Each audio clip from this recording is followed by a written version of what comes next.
Hi everyone, welcome to Siddharth EDU. तो आज के वीडियो में जो हम लोग करंट इलेक्ट्रिसिटी विद्युत धारा के बारे में पढ़ेंगे। बिकॉज इससे जो है लगभग सारे एग्जाम में आपको क्वेश्चन मिलेंगे। पीसीएस हो, एसएससी हो, रेलवे हो, कोई भी एग्जाम दीजिएगा, एसआई हो, कांस्टेबल हो, सारे एग्जाम में इससे रिलेटेड एक से दो क्वेश्चन जरूर आपको मिलेंगे। चाहे आमीटर पूछ लिया जाएगा, वोल्ट मीटर क्या होता है, या रेसिस्टेंस निकालने के लिए पूछ दिया जाएगा, या करंट निकालने के लिए पूछ दिया जाता है, चाहे यूनिट पूछ दिया जाएगा, करंट का क्या यूनिट होता है या चार्ज का क्या यूनिट होता है। इस तरीके से कोई भी क्वेश्चन जरूर आता है। चलिए हम लोग इसे टू द पॉइंट पढ़ेंगे, जो एग्जाम में जरूरी है, बस इतना ही पढ़ेंगे। चलिए अपना वीडियो स्टार्ट करते हैं। तो सबसे पहले ये देखते हैं इलेक्ट्रिक करंट होता क्या है। ये जो आपका जो वीडियो है आपको इंग्लिश और हिंदी दोनों में दिया हुआ है, लिखा गया है दोनों में। तो सबसे पहले ये देखते हैं ये इलेक्ट्रिक करंट होता क्या, ये जिसको हिंदी में क्या बोलते हैं, विद्युत धारा। इलेक्ट्रिक करंट होता है flow of charge is called electric current, that is आवेश के प्रवाह की दर को विद्युत धारा कहते हैं। इसका एक और फॉर्मूला होता है जो लिख सकते हैं, flow of charge per unit time. देखिए यहाँ पे लिखा हुआ है ना, करंट निकाल रहे, फ्लो ऑफ चार्ज, चार्ज को हम लोग किससे डिनोट करते हैं, तो क्यू से, और flow of charge per unit time. तो ये देखिए यहाँ पे पर यूनिट टाइम दिया हुआ है, जिसको हम लोग टी से बोलते हैं। करंट को हम लोग आई से डिनोट करते हैं। प्रति सेकंड प्रवाहित आवेश की मात्रा को विद्युत धारा कहते हैं। तो करंट क्या है, आवेश बटा समय। तो आवेश का क्या यूनिट होता है, चार्ज का यूनिट क्या होता है, तो कूलम्ब होता है, और टाइम का क्या यूनिट होता है, तो सेकंड होता है। तो करंट का क्या यूनिट हो गया, विद्युत धारा का यूनिट क्या होता है, कूलम्ब पर सेकंड होता है। यहीं से हम लोग चाहे तो निकाल सकते हैं, जैसे अब क्यू का वैल्यू निकाल सकते हैं। क्यू क्या हो गया, चार्ज, तो चार्ज बराबर करंट इंटू टाइम हो गया। तो जैसे आपको यदि क्वेश्चन में इस तरीके से दिया हुआ रहेगा, मान के सोचिए चार्ज का वैल्यू दिया हुआ रहेगा कितना, 3 कूलम्ब है, टाइम आपको 2 सेकेंड दिया हुआ है, तो इसका करंट निकालने बोलेगा। तो आई इक्वल्स टू क्या होता है, करंट इक्वल्स टू आवेश वटे समय या चार्ज वटे समय, तो 3/2 1.5 एम्पियर हो जाएगा, नहीं तो और कूलम्ब पर सेकेंड हो जाएगा। इस तरीके से आपसे क्वेश्चन पूछा जाता है। मैं इसके बाद जो है इस चैप्टर का जो भी क्वेश्चन आए हुए हैं किसी भी एग्जाम में, मैं इसके बाद लाऊंगा, ये चैप्टर खत्म करने के बाद। फिर अब आगे चीज देखते हैं, जो कि ये चार्ज जो होता है, आवेश, चार्ज और करंट, ये both are scalar quantity. Means ये दोनों जो होते हैं, चार्ज और करंट, यह एक आदिश राशि है। आदिश राशि का मीनिंग ये होता है, इसके पास जो होता है ओनली मैग्नीट्यूड होता है, magnitude, but note fix direction, note fix direction. इसका जो डायरेक्शन होता है इलेक्ट्रिक करंट और चार्ज का, कोई फिक्स नहीं होता है। सो इलेक्ट्रिक, ये चार्ज और करंट क्या होता है, यह एक आदिश राशि है, मीन्स स्केलर क्वांटिटी है। देखिए यहाँ पे हम लोगों ने करंट का यूनिट क्या लिखा था, कूलम्ब पर सेकेंड, कूलम्ब पर सेकेंड, लेकिन ये एसआई यूनिट नहीं है। एसआई यूनिट जो मैंने बताया था आपको, ये ऐसा यूनिट होता है जो कि वर्ल्ड लेवल पे इसे एक्सेप्ट किया गया है, इंटरनेशनल लेवल पे जो है इसे एक्सेप्ट किया गया है। तो एसआई यूनिट क्या होता है करंट का, तो SI unit of the electric current is ampere. ये आपका इंपॉर्टेंट पॉइंट है जो कि ये पूछा गया है, जो कि करंट का जो होता है एसआई यूनिट क्या होता है, वो होता है एम्पियर। देखिए एक मैंने जैसे सर्किट बनाया, ये सर्किट जो प्लस चार्ज है ये हाई पोटेंशियल पे होता है, माइनस चार्ज होता है लो पोटेंशियल पे होता है। तो जैसे इस सर्किट में जो यहाँ पे जो बैटरी लगाया गया है, यहाँ पे तो कोई रेसिस्टेंस लगाए हैं, ये जो रेसिस्टेंस लगाए हैं, तो अब क्या होगा, करंट फ्लो, करंट का डायरेक्शन किधर से होता है, हाई पोटेंशियल से लेके लो पोटेंशियल की तरफ। मीन्स करंट का डायरेक्शन देखिए, फ्लो ऑफ कन्वेंशनल करंट, ये इधर से हो रहा है करंट का डायरेक्शन। लेकिन चार्ज का जो फ्लो होता है, जो चार्ज का फ्लो ऑफ इलेक्ट्रॉन, यह चार्ज है, तो ये चार्ज का फ्लो किधर होता है, तो करंट के अपोजिट डायरेक्शन में हो रहा है। मैं इसे अलग पेन से बना दे रहा हूँ। देखिए फ्लो ऑफ करंट, यदि चार्ज किधर हो रहा है, इस डायरेक्शन में दिखा रहा है, तो वही दिया हुआ है। ये क्या है, electron carries negative charge equal to E. ये जो इलेक्ट्रॉन का फ्लो हो रहा है, इस पे चार्ज कितना होता है इलेक्ट्रॉन पे, 1.6 इंटू 10⁻⁻19 होता है। तो करंट का डायरेक्शन और चार्ज, फ्लो ऑफ चार्ज का डायरेक्शन वह दोनों अलग अलग डायरेक्शन में होता है, अपोजिट डायरेक्शन में होता है। करंट का डायरेक्शन इधर से हो गया तो चार्ज का डायरेक्शन क्या होता है, उसके अपोजिट होता है। तो अब हम जो भी पढ़ रहे हैं, कोई भी जब सर्किट रहता है उस सर्किट में इलेक्ट्रिक करंट का डायरेक्शन और चार्ज का डायरेक्शन अपोजिट होता है। फिर अब हम देखते हैं नेक्स्ट एक पॉइंट आता है, वह होता है इलेक्ट्रिक रेसिस्टेंस, जिसको हिंदी में क्या बोलते हैं, तो विद्युत धारा बोलते हैं, जिसको हम लोग किससे डिनोट करते हैं, तो आर साइन से डिनोट करते हैं इलेक्ट्रिक रेसिस्टेंस को। तो इलेक्ट्रिक रेसिस्टेंस होता क्या है, देखिए जैसे यह रोड है, आपको यहां से यहां तक जाना है, ए पॉइंट से बी पॉइंट तक जाना है। यदि यहां पे ट्रैफिक नहीं रहेगा तो आप आसानी से जा सकते हैं। यहां पे बहुत सारा ट्रैफिक हो जाए, बहुत सारा ट्रैफिक होने में क्या होगा, आपको घूम के जाना पड़ेगा, जाने में आपको टाइम लगेगा। मीन्स ये जो रोकने वाला है, यहाँ पे जो बहुत सारे जो ऑब्स्टेकल आ रहे हैं, रोकने वाला है, इसी को हम लोग क्या बोलते हैं, रेसिस्टेंस बोलते हैं। The obstruction offered to the flow of current by the wire conductor, किसी चालक में विद्युत धारा के प्रवाहित होने पर चालक के परमाणुओं द्वारा उत्पन्न किए गए व्यवधान को विद्युत प्रतिरोध बोलते हैं। जैसे एक कोई वायर ही लेते हैं, इसमें करंट फ्लो करेगा, कोई तो होगा जो कि इसे रोक रहा है। इसके अंदर जो इसके फ्लो, करंट के फ्लो को जो रोकता है, उसी को क्या बोलते हैं, रेसिस्टेंस बोलते हैं। देखिए इसमें क्या है, लेस रेसिस्टेंस है, इसमें आसानी से करंट का फ्लो हो रहा है। इसमें रेसिस्टेंस ज़्यादा है, तो देख रहे हैं रेसिस्टेंस ज़्यादा है तो यहाँ तक तो ज़्यादा आएगा, फिर यहाँ से इलेक्ट्रिक करंट का फ्लो कम हो जाएगा। उस तरीके से इसमें देखिए, यहाँ पे रेसिस्टेंस बहुत ज़्यादा है तो यहाँ से अब करंट जाएगा, इसको इधर से यहाँ से इसे पार करने में तो टाइम लगेगा, इस वजह से ये इसमें ज़्यादा रेसिस्टेंस है, इसमें रेसिस्टेंस कम होता है।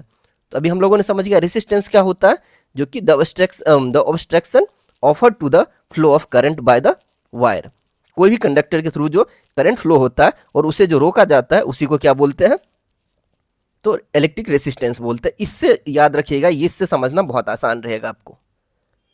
अब देखते हैं जो कि कंडक्टेंस क्या होता है।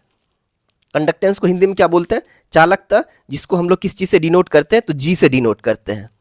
तो जी जो कंडक्टेंस होता है, यह रेसिस्टेंस के अपोजिट होता है। यहाँ पे मैंने लिख दिया जी इक्वल्स टू 1/R, तो रेसिस्टेंस के अपोजिट हो गया। तो इसका यूनिट क्या, देखिए यहाँ पे रेसिस्टेंस का यूनिट क्या होता है, यहाँ पे नहीं लिखा था मैंने, यूनिट ऑफ रेसिस्टेंस, रेसिस्टेंस तो वो क्या होता है, ओम होता है, जिसको ओम बोलते हैं।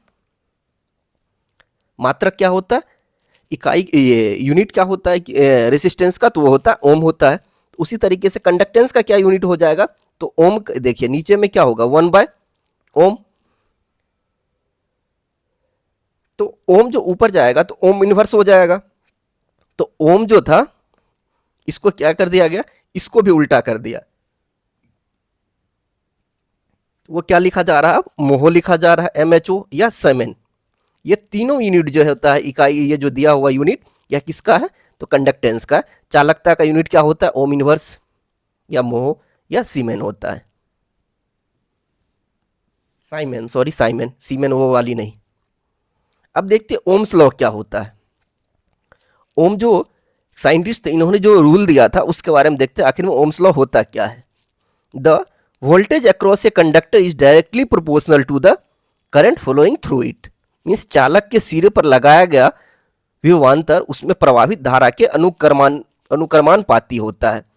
तो voltage across a conductor is directly proportional to the current flowing through it, तो voltage is directly proportional to the current flowing through it.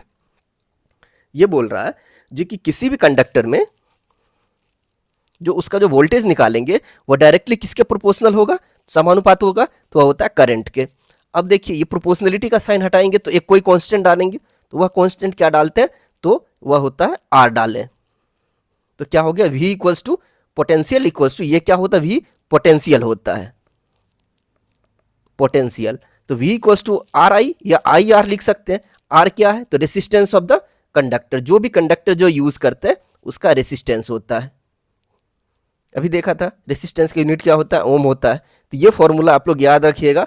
Potential जो होता है, potential equals to V into I, नहीं V, potential equals to V equals to I into R, ये जो है कई बार question में पूछा गया है जो कि आपसे पोटेंशियल का वैल्यू दिया हुआ रहेगा, और ये सॉरी करंट दिया हुआ रहेगा, रेसिस्टेंस दिया हुआ रहेगा, उससे आपको क्या निकालना है, तो पोटेंशियल निकालना है, जिसको हिंदी में क्या बोलते हैं, पोटेंशियल को तो विद्युत विभव बोलते हैं, विद्युत विभव। अब देखते हैं जो कि एक और टर्म आता है स्पेसिफिक रेसिस्टेंस क्या होता है या रेसिस्टिविटी क्या होता है, जिसको हिंदी में क्या बोला जाता है, तो विशिष्ट प्रतिरोधी।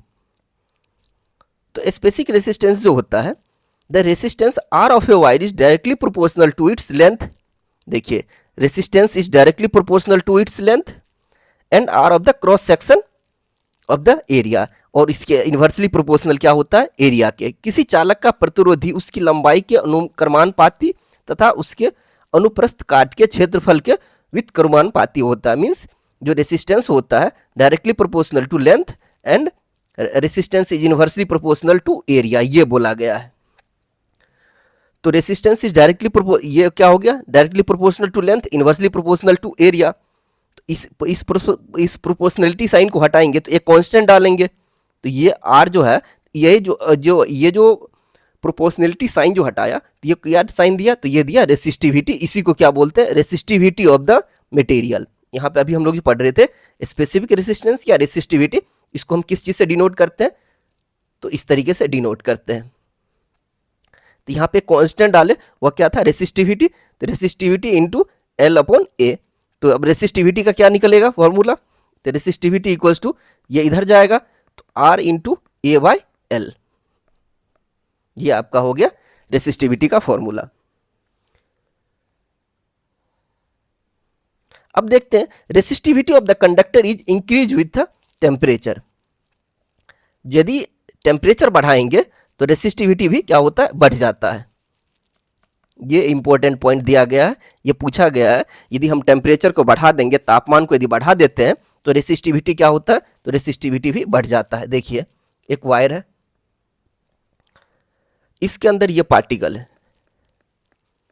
यदि हम टेम्परेचर बढ़ाएंगे ये क्या होगा, पार्टिकल को एनर्जी मिलेगा। इसके अंदर जो भी पार्टिकल है तो सारे क्या करेंगे, एक दूसरे के ऊपर टकराएंगे, तो इस वजह से क्या करेंगे, ये रैंडम मतलब इधर उधर भागादौड़ी करेंगे, इस वजह से करंट को फ्लो होने में दिक्कत होगा, तो रेसिस्टेंस को बढ़ा देता है टेम्परेचर बढ़ाने से। लेकिन सेमीकंडक्टर के केस में क्या होता है, जो कि सेमीकंडक्टर के केस में यदि टेम्परेचर बढ़ाते हैं तो रेसिस्टेंस क्या होता है, घट जाता है। Resistivity of the conductor decreases with temperature, temperature को बढ़ाते हैं तो रेसिस्टिविटी घट जाता है। ये कौन से केस में होता है, वह होता है सेमीकंडक्टर की केस में। अब देखते हैं कॉम्बिनेशन ऑफ रेसिस्टेंस, प्रतिरोध का संयोजन। तो दो तरह का कॉम्बिनेशन निकालते हैं, एक होता है कौन सा, सीरीज कॉम्बिनेशन, जिसको हिंदी में क्या बोलते हैं, श्रेणी क्रम। दूसरा क्या होता है, पैरेलल कॉम्बिनेशन, जिसको हिंदी में क्या बोलते हैं, समानांतर क्रम। तो सीरीज कॉम्बिनेशन में क्या होता है, देखिए एक रेसिस्टेंस यहां पे जोड़े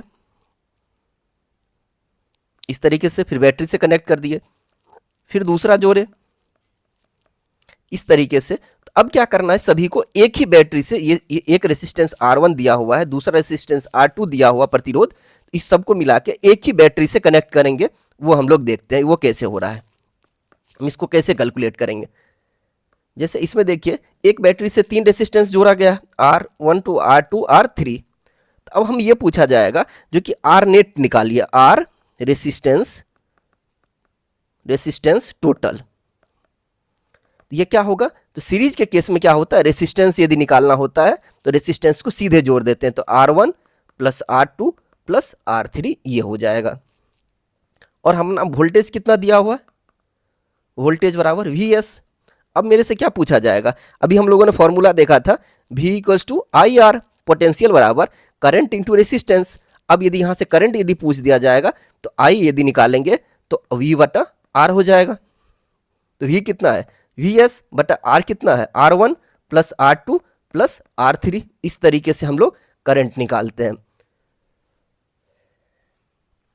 एक पॉइंट और यहाँ पे इंपॉर्टेंट है, जो कि सीरीज के केस में क्या होता है, करंट जो फ्लो होता है सब में समान करंट, यहां से जो करंट वैल्यू निकलेगा ये सभी रेसिस्टेंस में एक ही समान निकलता है।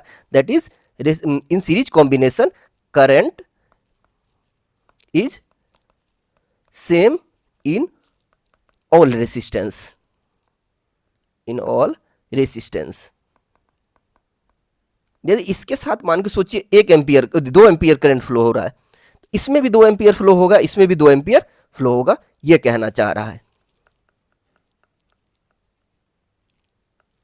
जान गए? हम लोगों ने सीरीज कॉम्बिनेशन देखा, आर नेट भी निकाल लिया, करंट भी, वोल्टेज भी निकाल लिया। अब देखते हैं पैरेलल कॉम्बिनेशन में क्या होता है। जो कि पैरेलल कॉम्बिनेशन में क्या होता है, जैसे अभी यहां पे था अलग अलग डिवाइस है, एक रेसिस्टेंस रहा, दूसरा रेसिस्टेंस रहा।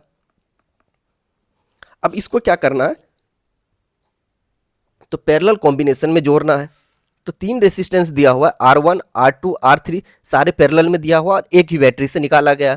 तो इसमें क्या करेंगे, यदि R इक्विवेलेंट निकालेंगे, R नेट या R फाइनल, रेसिस्टेंस फाइनल निकालेंगे, तो वह क्या करते हैं पैरेलल के केस में, तो R फाइनल बराबर 1/R1 plus 1/R2 plus 1/R3, इस तरीके से R का वैल्यू हम लोग निकालते हैं।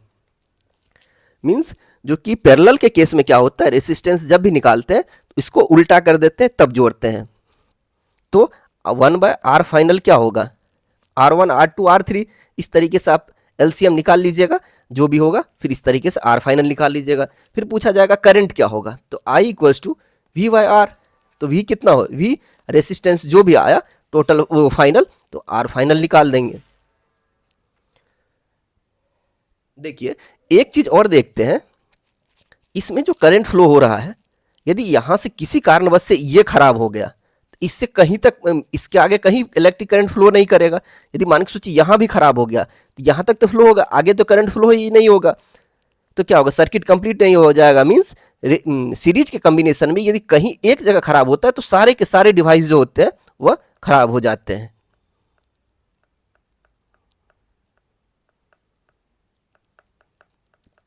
अब देखते हैं पैरेलल के केस में। पैरेलल के केस में क्या हो रहा है, देखिए यहाँ पे करंट I फ्लो हो रहा है, इधर क्या हो रहा है I1 I2 I3।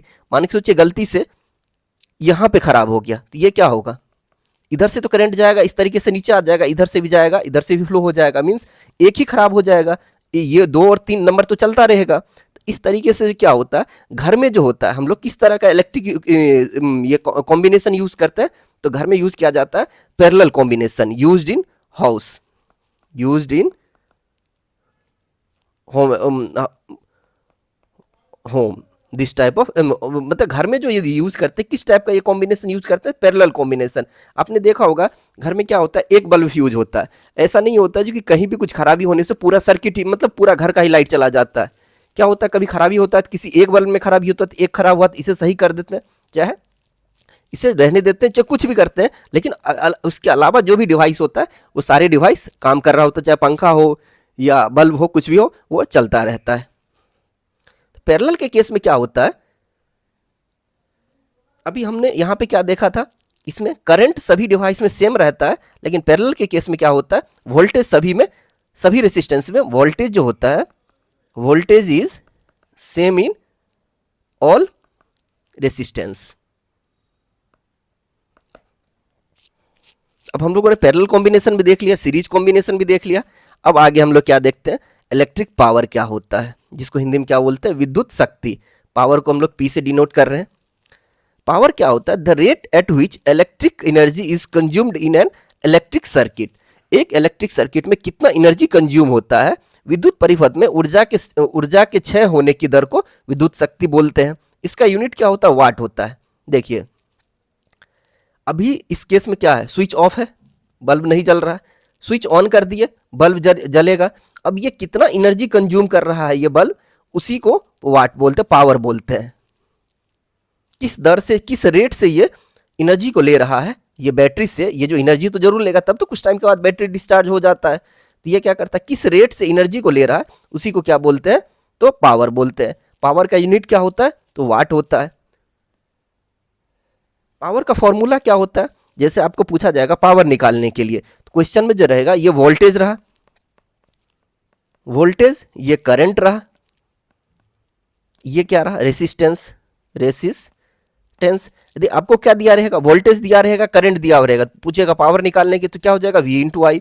यदि आपको करंट दिया हुआ रहेगा और रेसिस्टेंस दिया रहेगा, पावर निकालने के लिए बोला जाएगा तो आई स्क्वायर इंटू आर होता है। Commercial unit of electric energy, जो कि कॉमर्शियल पर्पज से जो इलेक्ट्रिकल एनर्जी यूज होता है उसका यूनिट क्या होता है, वह होता है किलोवाट आवर होता है। और 1 किलोवाट आवर में क्या होता है, kilowatt hour, 1 kilowatt equals to 3.6 into 10⁻6 watt पर सेकेंड होता है। 3.6 इंटू 10⁻6 वाट पर सेकेंड कैसे निकला, देखिए किलो का मीनिंग क्या होता है, 1000, वाट है, वाट रहा, 1 घंटे में कितने सेकंड होते हैं, 3600 सेकंड होते हैं, तो उसके बाद निकाले तो 3.6 इंटू 10⁻6 वाट सेकंड होता है। अब हम लोग देखते हैं कुछ डिवाइस जो होता है, आप लोगों ने देखा होगा जब यदि अब कोई भी घर का या क्या बोलते हैं कोई भी अप्लायंसेस खराब हो जाए, चाहे आयरन वगैरह ही, प्रेस वगैरह ही खराब हो जाता है, तो जब मैकेनिक के पास जाते हैं तो उसके पास इस टाइप का इंस्ट्रूमेंट यूज करता होगा, देखते होंगे। आखिर में वो होता क्या है, चाहे इस तरह का भी इंस्ट्रूमेंट देखते होंगे। ये सब क्या, सॉरी ये तो, हाँ ये वोल्ट मीटर है और ये इस तरह का इंस्ट्रूमेंट देखते होंगे। आखिर में ये तीनों जो है ये होता क्या, ये आज हम देखते हैं। आमीटर क्या होता है, आमीटर एक ऐसा डिवाइस है, ये किस चीज को मेजर करने के लिए किया जाता है use, instrument use to measure the magnitude of the current flowing in a circuit. एक सर्किट में कितना करंट फ्लो कर रहा है, जैसे ये सर्किट रहा, इसके अंदर कितना करंट फ्लो कर रहा है, वह मेजर करने के लिए, मापने के लिए यूज किया जाता है आमीटर। विद्युत धारा को मापने के लिए आमीटर का प्रयोग किया जाता है। एक चीज और ध्यान रखेंगे, आमीटर जब भी यूज किया जाता है तो सीरीज में यूज किया जाता है, मतलब जैसे ये डिवाइस रहा, आमीटर इस तरीके से यूज किया जाता है। आमीटर सदैव श्रेणी क्रम में लगाया जाता है। देखिए ये बैटरी रहा, ये लैंप रहा, जब इसको यदि लगाया जाता है तो कब लगाया जाता है, तो सीरीज वाला कॉम्बिनेशन में, इस तरीके से देख रहे हैं तो सीरीज वाले ही कॉम्बिनेशन में लगाया जा रहा है। आपने देखा होगा जब भी कोई आपका बल्ब भी मतलब काम नहीं कर रहा होता है, या आयरन वगैरह कोई भी कुछ भी हो, चाहे पंखा नहीं काम कर रहा है, तो लेके आप जाते होंगे तो वहां से वो क्या करता है, दुकान में से इस तरीके का एक इंस्ट्रूमेंट निकालता होगा, दो उसमें उसमें सटा के देखता होगा जी किसमें डिफ्लेक्ट हो रहा है या नहीं। वह क्या करता है, जो कि ये करंट को मेजर करने के लिए यूज किया जाता है आमीटर को। आमीटर जो होता है इसके पास बहुत कम रेसिस्टेंस होता है, रेसिस्टेंस कम होगा तो इसलिए तो ये करंट को मेजर करने के लिए यूज होता है। आमीटर में प्रतिरोध न्यूनतम होना चाहिए, लगभग इसके अंदर में रेसिस्टेंस ना के बराबर हो। यदि आइडियल आमीटर है, आइडियल आमीटर है, इसमें रेसिस्टेंस 0 के बराबर होता है। अब हम लोग क्या देखेंगे, वोल्ट मीटर क्या होता है। Volt meter it is used to measure the potential difference between the 2 points of a circuit. एक सर्किट में, जैसे ये सर्किट रहा, इसमें 2 पॉइंट के बीच में यदि मुझे पोटेंशियल डिफरेंस जानना है तो वो उसको मेजर करने के लिए ये पोटेंशियल डिफरेंस को मेजर करने के लिए क्या यूज किया जाता है, उस इंस्ट्रूमेंट का नाम है वोल्ट मीटर। इसका उपयोग परिपथ के किन्हीं 2 बिंदुओं के बीच विभवांतर मापने में किया जाता है, that is potential difference. Potential difference, potential, ये जो वोल्ट मीटर होता है इसको हमेशा हम लोग जो है पैरेलल में, समानांतर में हमेशा लगाते हैं। जैसे अभी हम लोगों ने देखा था, ये रहा, तो अमीटर कैसे लगाया था, सीरीज में लगाया था, उसी तरीके से वोल्ट मीटर कैसे लगाते हैं, वह इस तरीके से लगाते हैं। देख रहे हैं, ये पैरेलल में आ गया। Volt meter has high resistance, देखा था आमीटर के पास क्या होता है, रेसिस्टेंस बहुत कम होता था, ना के बराबर, लेकिन वोल्ट मीटर के पास रेसिस्टेंस जो होता है बहुत ज़्यादा होता है, लगभग इनफाइनाइट के बराबर होता है। वोल्ट मीटर का प्रतिरोध बहुत अधिक होता है।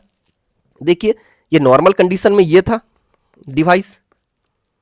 अब इस डिवाइस में क्या किया गया, क्योंकि ये जो सर्किट था इसमें यदि वोल्ट मीटर जो लगाया गया तो यह किस में, पैरेलल में लगाया गया है, इस तरीके से देख रहे हैं, जो कि इसे यूज किया गया है, ये अभी पैरेलल में लगा हुआ है। ये देख रहे हैं, इसमें भी क्या है, यदि सीरीज में लगा रहता तो ये दोनों यहाँ पे जुड़ा हुआ रहता, लेकिन पैरेलल में जो लगाया गया, एक इस सर्किट में, एक इस पॉइंट में लगाया गया, दूसरा पॉइंट कहाँ लगाया गया, यहाँ पे, जो कि ये दोनों पैरेलल में आता है। अब एक और डिवाइस है जिसका क्या नाम है, गैल्वेनोमीटर। तो गैल्वेनोमीटर क्या होता है, it is a device use to measure a small current.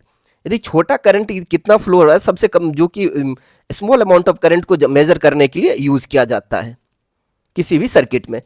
अब यदि क्या करेंगे, गैल्वेनोमीटर को यदि आमीटर में कन्वर्ट करेंगे या गैल्वेनोमीटर को वोल्ट मीटर में कन्वर्ट करेंगे, तो उसके लिए क्या तरीका है, तो एक galvanometer can be converted into ammeter by the connecting a small shunt to parallel. देखिए, गैल्वेनोमीटर को आमीटर में कन्वर्ट किया, तो एक स्मॉल रेजिस्टेंस को किस में यूज किया गया, तो पैरेलल में यूज किया जाता है। ये आपका इंपॉर्टेंट पॉइंट है, इससे क्वेश्चन पूछा गया है, जो कि पीसीएस में भी पूछा गया था, एसएससी में भी पूछा गया है, जो कि गैल्वेनोमीटर को आमीटर में कैसे बदलते हैं। तो एक स्मॉल करंट जो होता है, एक रेजिस्टेंस जो होता है, पैरेलल में हम लोग इसे यूज करते हैं, shunt in parallel to it. अब क्या देखते हैं, galvanometer into volt meter. Galvanometer को वोल्ट मीटर में कैसे बदलेंगे, एक galvanometer can be converted into volt meter by connecting a large high resistance in its series. जो कि देखिए, ये रेजिस्टेंस दिया हुआ था, एक सर्किट दिया हुआ, इसको क्या करेंगे, ये गैल्वेनोमीटर इसमें कनेक्टेड है, ये इसको क्या करेंगे, वोल्ट मीटर में कन्वर्ट करना है, तो एक हाई रेजिस्टेंस को क्या करेंगे, सीरीज में जोड़ दिया जाता है, तब क्या होता है, गैल्वेनोमीटर को हम लोग वोल्ट मीटर में कन्वर्ट करते हैं। अब घर में जो देखते होंगे, कुछ सेफ्टी डिवाइस यूज किया जाता है, जैसे फ्यूज लगाया जाता है होगा। तो फ्यूज जो देखते होंगे, जब बहुत ज़्यादा इलेक्ट्रिक करंट का सप्लाई होता है, तो क्या होता है, हाई वोल्टेज यदि आता है, तो फ्यूज खराब हो जाता है हमारे घर में, और सारे जो भी इक्विपमेंट यूज होते हैं, चाहे बल्ब, पंखा, टीवी, जो भी डिवाइसेज है, गैजेट, उससे बचा लिया जाता है। इलेक्ट्रिक फ्यूज क्या होता है, एमसीबी क्या होता है, ये सारा चीज़ हम लोग देखेंगे। इलेक्ट्रिक फ्यूज जो होता है, देखते होंगे घर में इस तरीके से यूज किया जाता है। ये फ्यूज जो दो जगह देखते होंगे, एक तो जहाँ पे मीटर लगा हुआ रहता होगा, तो वहाँ पे भी लगा हुआ रहता है, दूसरा कहाँ वो लगा रहता है, तो आपके जो जहाँ से स्विच वगैरह लगा हुआ रहता है, इंडिकेटर वगैरह, वहाँ पे भी इस तरीके से यूज किया जाता है फ्यूज का। यह फ्यूज जो होता है किस चीज़ का बना हुआ होता है, यह टीन का और लेड का बना हुआ होता है। टीन का एटॉमिक साइन क्या होता है, SN होता है, और लेड का PV होता है। टीन कितना परसेंट होता है, 63%, और लेड का कितना परसेंट होता है, तो 37%। फ्यूज किस चीज़ से बना है, देखिए, टीन से, और लेड को सीसा बोलते हैं हिंदी में, सीसा से बना हुआ, इस दोनों से मिलके ये फ्यूज वायर बनता है। ये फ्यूज वायर आखिर में यूज क्यों करते हैं, तो टू लिमिट द करंट। देखिए, बहुत ज़्यादा करंट का सप्लाई हो जाएगा, तो ये, जैसे ये फ्यूज है, यहाँ पे मैंने बल्ब लगाया है, देखिए ये बल्ब है, यहाँ से इधर से करंट फ्लो हो जाएगा। यहाँ क्या कर दिया, बैटरी बहुत ज़्यादा स्ट्रॉन्ग कर दी है, मतलब बहुत ज़्यादा सप्लाई दे दी है, तो ये क्या करेगा, यदि फ्यूज़ नहीं देंगे तो ये बल्ब उड़ जाएगा, बल्ब खराब हो जाएगा। उससे पहले यदि फ्यूज़ देंगे, तो फ्यूज़ क्या करता है, जो कि बहुत ज़्यादा जो करंट जो आता है, इससे ये एब्जॉर्ब करता है, तो इसे ये जो अपने ये क्या करेगा, तो उससे यहाँ आगे इलेक्ट्रिक करंट को पहुँचने से पहले ही ये खराब हो जाएगा, मीन्स सर्किट को तोड़ देगा, तो आगे करंट फ्लो नहीं होता। इस पर्पज से हम लोग इलेक्ट्रिक फ्यूज को यूज़ करते हैं। It is use to limit the current, परिपथ में लगे उपकरणों की सुरक्षा के लिए, इससे बचाने के लिए, जो भी इक्विपमेंट यूज़ करते हैं उसे बचाने के लिए हम लोग फ्यूज वायर का यूज़ करते हैं। It is always connected in series and it's resistance is high. श्रेणी क्रम में जोड़ा जाता है, इसको जब भी लगाते हैं तो सीरीज में लगाते हैं। कारण है, सीरीज में लगाने का पर्पस क्या है, जो कि सब में करंट सेम रहेगा। यदि उड़ जाएगा, आगे यदि इसको लगाते हैं, ये यदि खराब हो गया, एक खराब हो जाने से सारे डिवाइस को बचा लेगा। लेकिन जैसे पैरेलल में क्या होता है, इस तरीके से होता है। इसमें जो फ्यूज लगाएंगे तो एक जगह लगाएंगे, दूसरे जगह तीन, मतलब हमें बहुत जगह फ्यूज लगाना पड़ेगा। इस वजह से हम लोग इसे क्या करते हैं, तो किस में यूज करते हैं, तो सीरीज कॉम्बिनेशन में फ्यूज को यूज किया जाता है। और इसका रेसिस्टेंस जो होता है बहुत ज़्यादा रखा जाता है, और इसका मेल्टिंग पॉइंट जो होता है बहुत कम रखा जाता है, जो कि इलेक्ट्रिक करंट का सप्लाई होगा। ये देखते होंगे ये तार जो फ्यूज वायर जो दिया गया ये टूट जाता होगा, क्यों? जल्दी से ये पिघल जाता है, मेल्ट हो जाता है और आगे इलेक्ट्रिक करंट को जाने से रोकता है। अब देखते हैं एक और डिवाइस है रेक्टिफायर, जिसको दिष्टकारी बोलते हैं हिंदी में। रेक्टिफायर एक ऐसा डिवाइस है use to convert AC supply to DC supply. यदि हम लोग जो देखते होंगे अब इन्वर्टर यूज करते हैं और बैटरी यूज करते हैं, तो इलेक्ट्रिक करंट जो सप्लाई होता है हमारे घर में, वह एसी सप्लाई होता है। तो वहां पे ऐसा क्या लगाया जाता है जो कि इन्वर्टर और बैटरी में ये स्टोर करके रखा जाता है, तो वो क्या करता है, रेक्टिफायर एक ऐसा डिवाइस है जो कि एसी सप्लाई को डीसी सप्लाई में ये कन्वर्ट करता है। अब एक चीज है माइक्रोफोन। माइक्रोफोन क्या होता है? माइक्रोफोन जो यूज करते हैं उसमें क्या करता है, हम लोग बोलते हैं तो साउंड एनर्जी को ये क्या करता है, इलेक्ट्रिकल एनर्जी में कन्वर्ट करता है। और ये किस चीज के प्रिंसिपल पे है? तो इलेक्ट्रोमैग्नेटिक इंडक्शन पे यह बेस्ड होता है। फिर नेक्स्ट क्या है, इलेक्ट्रिक मोटर। इलेक्ट्रिक मोटर क्या करता है, या मैकेनिकल एनर्जी को इलेक्ट्रिकल एनर्जी को मैकेनिकल एनर्जी में यूज करता है। इलेक्ट्रिक सप्लाई डालते हैं तो ये पानी को हमें एक जगह से दूसरी जगह ले जाने में हेल्प करता है। फिर क्या है, जनरेटर। जनरेटर क्या करता है, मैकेनिकल एनर्जी को इलेक्ट्रिकल एनर्जी में कन्वर्ट करता है, हमें इलेक्ट्रिक सप्लाई देता है। वह कौन करता है, तो जनरेटर का काम है। और यह किस बेसिस पे काम करता है, यह भी इलेक्ट्रोमैग्नेटिक इंडक्शन के बेसिस पे काम करता है। तो इससे रिलेटेड जो भी पॉइंट्स हैं मैंने सारे पॉइंट्स को कवर कर लिए, लगभग एक भी पॉइंट नहीं छूटा है।